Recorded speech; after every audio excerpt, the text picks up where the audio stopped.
Selamat pagi. Hari ini kita akan belajar tentang penyakit-penyakit berupa nodul ya atau benjolan yang ada pada tiroid dan juga tentang kanker tiroid. Ya, yang pertama kita melihat goiter dan penyakit-penyakit nodular atau adanya nodul pada tiroid. Arti daripada goiter sendiri yaitu pembesaran pada kelenjar tiroid ya. Penyebabnya banyak ya, ada beberapa mekanisme ya. Kita melihat yang pertama adanya defek atau gangguan pada biosintesa ya. Kemudian bisa karena terjadinya suatu defisiensi iodium ya.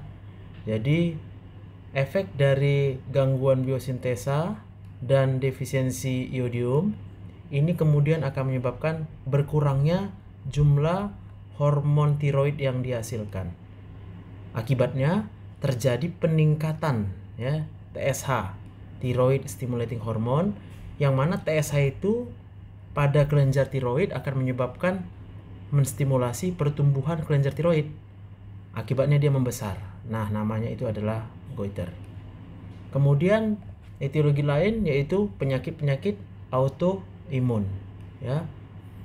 Ada yang disebut dengan penyakit Graves, di mana terdapat suatu thyroid stimulating immunoglobulin ya.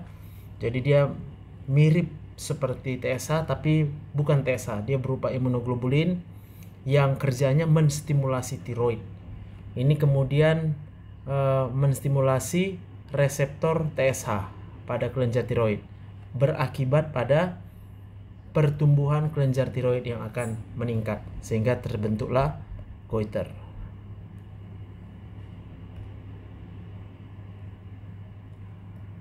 Lalu yang berikutnya kita lihat suatu penyakit Hashimoto thyroiditis ya. Jadi peradangan pada kelenjar tiroid Hashimoto.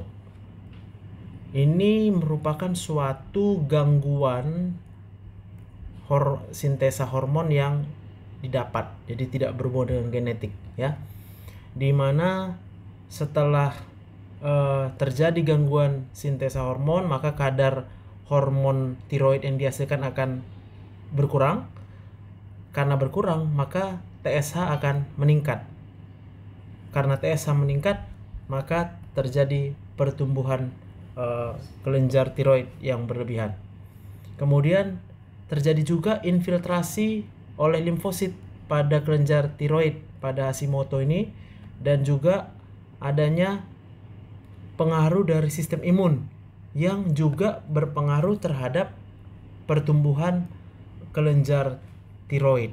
Jadi dua hal yang menyebabkan pembesaran kelenjar tiroid atau goiter pada Hashimoto yaitu peningkatan TSH-nya dan juga adanya infiltrasi limfosit dan sistem imun yang meningkatkan pertumbuhan daripada kelenjar tiroid ya. Kemudian ada yang namanya penyakit-penyakit nodular ya, memang tumbuh nodul, yaitu gangguan pertumbuhan sel-sel pada kelenjar tiroid ya. Sel-selnya ini bertumbuh, apakah dia terjadi hiperplasia ataupun dia berupa suatu neoplasia ya. Jadi kalau hiperplasia jumlah selnya yang bertambah, kalau dia neoplasia muncul sel-sel baru yang tidak sesuai dengan sel yang sebenarnya. Nah, ini ada pembagiannya dua ya. Yang pertama pembagiannya itu adalah suatu goiter yang multinodular. Jadi banyak nodul ya, banyak nodul di kelenjar tiroidnya itu. Biasanya ini oleh karena hiperplasia ya. Jadi jumlah sel-selnya yang banyak sekali bertumbuh yang menggantikan kebanyakan dari parenkim tiroid yang normal ya. Dan hal ini lebih sering pada daerah-daerah dengan defisiensi iodium, ya, borderline aja ya. Jadi dia dalam batas bawah gitu, kadar iodiumnya cukup rendah di batas bawah ya. Dan kelenjar tiroidnya mungkin aja ukurannya tetap normal ya, tetapi kalau diraba ternyata banyak nodul-nodul di kelenjar tiroidnya tersebut ya. Kemudian yang penyakit noduler tiroid ini umumnya ditemukan pada 3-7% orang dewasa ya, dan ditemukan melalui pemeriksaan fisik. Dengan pakai USG, maka nodul ini bisa ditemukan pada 50% orang dewasa ya. Jadi kalau kita pakai pemeriksaan fisik, kita hanya temukan 3-7%, tapi kalau kita pakai USG, kita bisa temukan pada 50% orang dewasa. Dan diameternya itu mungkin hanya kurang dari 1 cm. Ya, kalau kurang dari 1 cm maka kita tidak bisa melakukan palpasi, nggak bisa kita temukan. Nodul tiroid ini mungkin tunggal, soliter, atau multiple, banyak. Dan mereka bisa memiliki fungsi menghasilkan kelenjar tiroid, hormon tiroid, atau dia tidak menghasilkan hormon apa-apa. Gitu ya. Nah, jadi bagaimana kita memanagenya untuk goiter itu tergantung dari penyebabnya ya. Kemudian seberapa besar kita temukan goiternya. Apakah berdasarkan pemeriksaan fisik kita perlu evaluasi lebih lanjut untuk menentukan penyebabnya.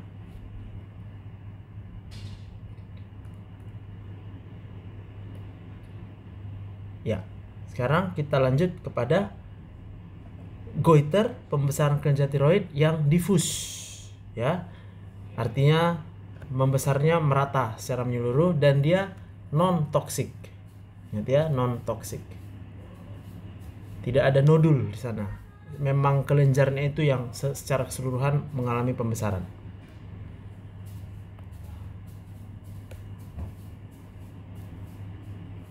Kita lihat untuk etiologi dan patogenesisnya ya. Jadi suatu goiter yang non toksik ya, ingat non toksik berarti dia tidak menghasilkan hormon tiroid secara berlebihan. Yang pembesarannya bersifat diffuse atau merata ya, tidak ada benjolan-benjolan di dalamnya. Ini merupakan pembesaran yang bersifat diffuse pada kelenjar tiroid tanpa adanya nodul dan tanpa adanya hipertiroid ya. Jadi tidak ada hipertiroidnya. Disebut dia sama dengan simple goiter ya, goiter sederhana karena tidak ada nodul ya. Disebut dia colloid goiter karena adanya folikel-folikel yang seragam yang diisi oleh colloid pada kelenjar tiroid tersebut, maka namanya colloid goiter ya. Jadi untuk diagnosa simple goiter atau colloid goiter itu merupakan diffuse non toxic atau simple goiter. Untuk penyebabnya sendiri ya, kita lihat etiologinya. Ini merupakan suatu bisa karena endemic goiter, yaitu oleh karena defisiensi iodium, yaitu bila ditemukan lebih dari 5% pada populasi itu mengalami pembesaran goiter yang difus pada daerah dengan defisiensi iodium. Jadi kita melihat di sini akibat daripada defisiensi iodium, maka terjadi usaha kompensasi di mana kelenjar tiroidnya akan berusaha untuk menangkap iodium di dalam darah sebanyak mungkin ya, dan untuk memproduksi sejumlah hormon tiroid yang cukup. Sementara hasil akhirnya ternyata karena iodiumnya kurang, maka jumlah hormon tiroid yang diproduksi itu relatif tidak efisien, tidak cukup ya. Nah, apa yang mengejutkan bahwa biasanya kalau kita periksa kadar TSH-nya itu biasanya normal atau hanya sedikit aja meningkat. Nah, ya. Ini kenapa? Karena pada keadaan defisiensi iodium itu ternyata sensitivitas reseptor di kelenjar tiroid meningkat terhadap TSH tersebut, ya, ataupun terjadi aktivasi jalur lain yang kemudian menyebabkan pertumbuhan tiroid, ya. Tadi kan kita katakan kalau jumlah hormon tiroid turun maka TSH akan naik. Tapi ini dalam kondisi defisiensi iodium ternyata TSH-nya biasanya normal atau dikit aja naik. Mungkin karena reseptor terhadap TSH-nya yang mengalami peningkatan. Jadi nggak perlu TSH banyak-banyak, dia sudah respon berlebihan terhadap TSH, menyebabkan pembesaran daripada kelenjar tiroidnya, ataupun ada jalur lain, ya. Nah, kita lihat bahwa iodium dikatakan punya efek langsung terhadap pembuluh darah tiroid dan punya efek tidak langsung yang mempengaruhi pertumbuhan kelenjar tiroidnya, sel-sel tiroid, melalui adanya zat-zat vasoaktif seperti endothelin dan nitric oxide, ya. Itu yang menyebabkan pembesaran pada kelenjar tiroidnya. Kemudian simple goiter ini juga bisa terjadi oleh karena terekspos, ya, terhadap goitrogen dari lingkungan. Goitrogen artinya zat-zat yang dapat menimbulkan goiter, ya. Sebagai contoh ada akar kasava yang berisi tiosianat, kemudian sayur-sayuran dari keluarga crucifera seperti bahasa Inggrisnya ini, ya, Brussels sprouts, cabbage, ya, cabbage itu kol, ya, cauliflower, bunga kol, ya, gitu. Dan juga dari susu, ya, susu yang berasal dari daerah-daerah di mana banyak goitrogen ada di dalam rumputnya, itu yang dimakan oleh sapi, ya. Nah, penyebab yang jarang bisa juga karena gangguan yang diturunkan oleh karena defek sintesa hormon tiroid, ya. Ini kemudian bisa menyebabkan non-toxic goiter yang difus. Jadi pembesaran goiternya juga difus tanpa kekurangan tiroid. Memang defeknya itu adalah pada proses sintesa hormon tiroid.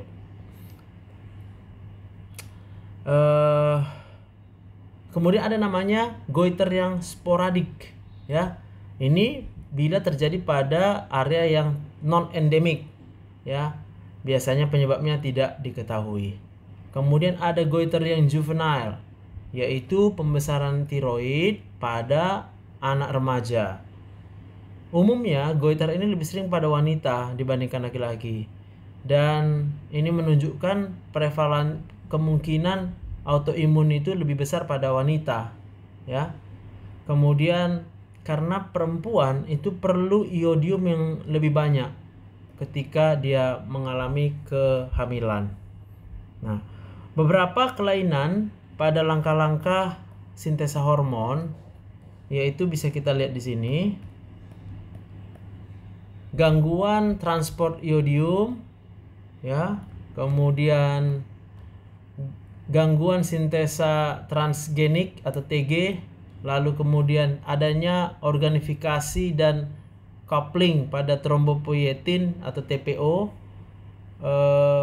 dan regenerasi daripada iodium, yaitu disebut dehalogenase, ya. Jadi ini adalah beberapa kemungkinan yang bisa terjadi pada langkah-langkah proses pembentukan hormon tiroid.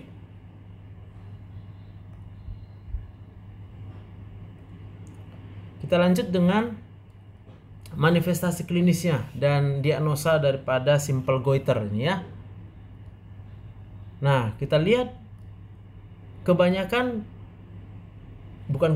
seluruh simple goiter itu maka fungsi tiroidnya tetap normal, ya. Sehingga kebanyakan goiter itu tidak ada gejala. Pemeriksaan goiter yang diffuse atau simple itu kita temukan dia pembesaran yang sifatnya simetris. Kemudian dia tidak nyeri, kemudian dia lembut, ya, tidak keras, tanpa adanya nodul yang bisa kita palpasi.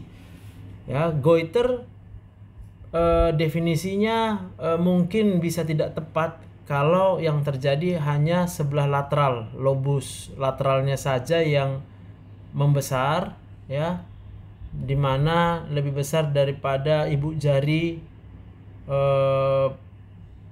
pasien yang sedang kita periksa. Itu sudah kita sebut dia dengan goiter, ya. Jadi hanya lebih besar dari ibu jari, bisa teraba, tapi tanpa menghasilkan hormon tiroid yang berlebihan, ya. Kemudian dia di sebelah saja, itu pun sudah kita sebut dia suatu goiter, ya. Dengan pemeriksaan USG maka kita sebut dia goiter bila volumenya melebihi 30 ml. Itu sudah dianggap tidak normal, ya. Bila tiroidnya cukup membesar, ini bisa menyebabkan kompresi, ya, penekanan pada trakea maupun pada esofagusnya. Nah, gambaran ini ya tidak umum, ya. Bagaimanapun juga yang penting tidak ada nodulnya di sana, tetapi dan juga tidak ada fibrosis, ya. Bila kita temukan kelenjar tiroid yang membesar, ya, tapi dia bisa menekan trakea maupun esofagus, ya. Kemudian ada substernal goiter, goiter di bawah sternum. Ini bisa mengobstruksi jalur thoracic inlet, ya, jalur masuk pembuluh-pembuluh darah di thoracic. Itu bisa dia lakukan obstruksi, sehingga kita bisa menemukan ada satu tanda klinis, ya, Pembertons, tanda Pembertons, yaitu terjadinya kongesti.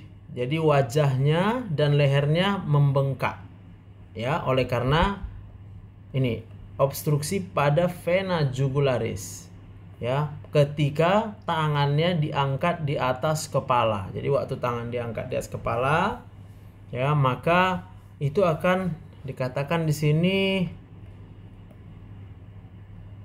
ini, ya, Pemberton ini dikatakan di sini waktu diangkat tangan di atas kepala, ya, raise above the head, manuver ini akan menarik kelenjar tiroid menuju ke arah thoracic inlet, ya. Jadi tertekan pembuluh darahnya sehingga jalur masuk vena jugularis tadi mengalami obstruksi.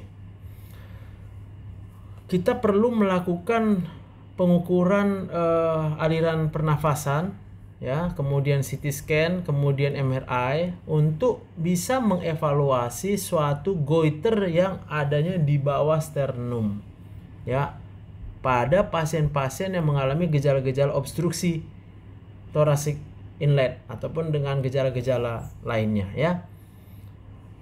Fungsi tiroid yang harus kita periksa, ya, pada seluruh pasien dengan goiter untuk kita memastikan dia mengalami tirotoksikosis atau dia mengalami hipotiroidisme, ya. Tirotoksikosis artinya gejala kelebihan hormon tiroid. Hipotiroidism artinya hormon tiroidnya sedikit diproduksi. Hipertiroidism artinya kelenjar tiroidnya memproduksi terlalu banyak hormon tiroid, ya. Nah, bukan tidak sering, ya, khususnya pada defisiensi iodium kita akan menemukan total T4 yang rendah, tetapi dengan T3 yang normal dan TSH yang normal.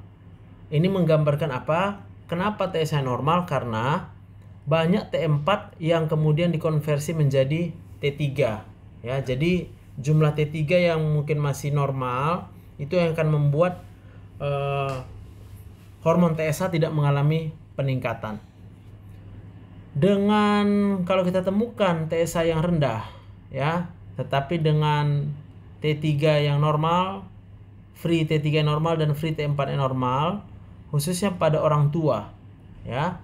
Ini adalah satu kondisi tiroid autonomi, ya. Jadi tiroidnya bekerja tidak berdasarkan perangsangan daripada hormon TSH, ya. Atau bisa juga dia suatu grave disease yang tak terdiagnosa, ya. Biasanya kita sebut dia tirotoksikosis yang subklinis, ya. Jadi TSH-nya rendah tetapi free T3 dan free T4-nya masih normal, ya. Ini berarti suatu kondisi otonomi, bisa karena otonomi dari tiroid ataupun suatu grave disease yang tidak terdiagnosa, namanya subclinical thyrotoxicosis, ya.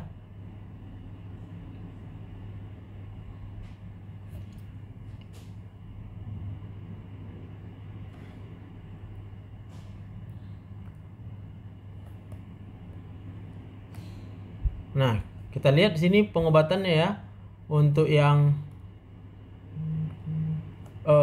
subklinis tirotoksikosis ataupun thyroid autonomi ataupun grave disease yang tidak terdiagnosa tadi, ya.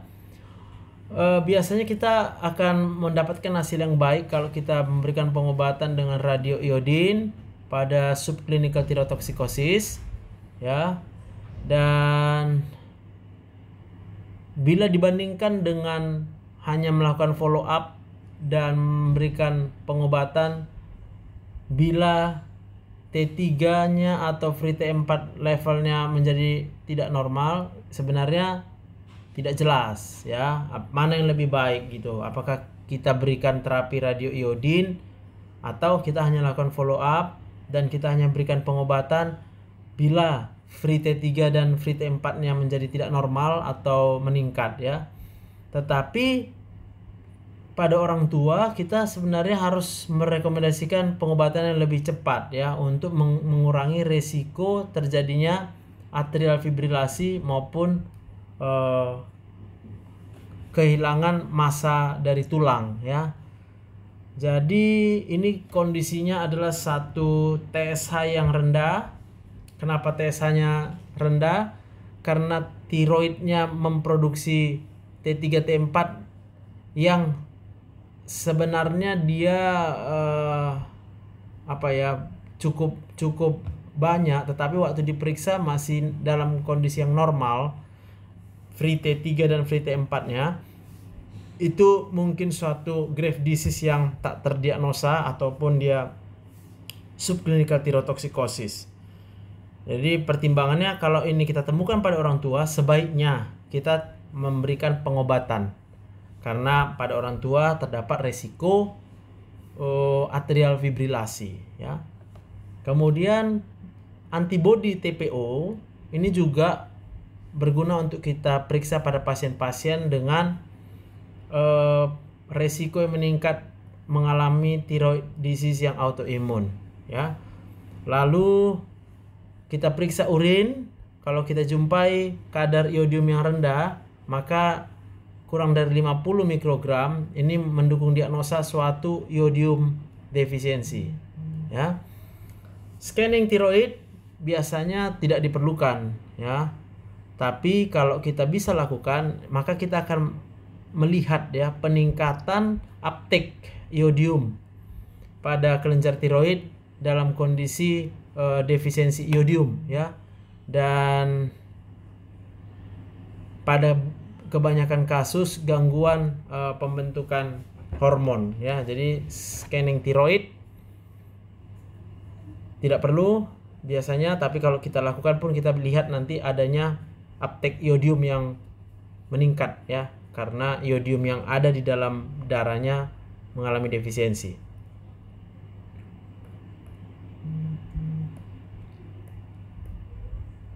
Kita lanjutkan dengan pengobatannya. Ini masih simple goiter, ya.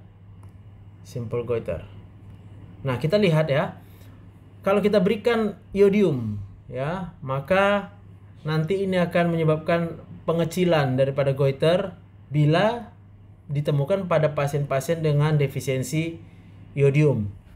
Ya, bergantung pada berapa lama dia mengalami defisiensinya dan berapa berat terjadinya hiperplasia pada kelenjar tiroidnya, ya. Kemudian berapa banyak fibrosis yang sudah terjadi di kelenjar tiroid dan bagaimana secara fungsi otonomnya yang mungkin bisa terjadi di kelenjar tiroidnya. Pembedahan jarang ya diindikasikan untuk suatu goiter yang diffuse. Pengecualian bila sudah terjadi kompresi atau penekanan pada trakea atau obstruksi pada thoracic inlet, ya, di mana ini biasanya lebih cenderung disebabkan oleh adanya multinodular goiter, ya, yang di bawah sternum, jadi tidak terdeteksi oleh kita.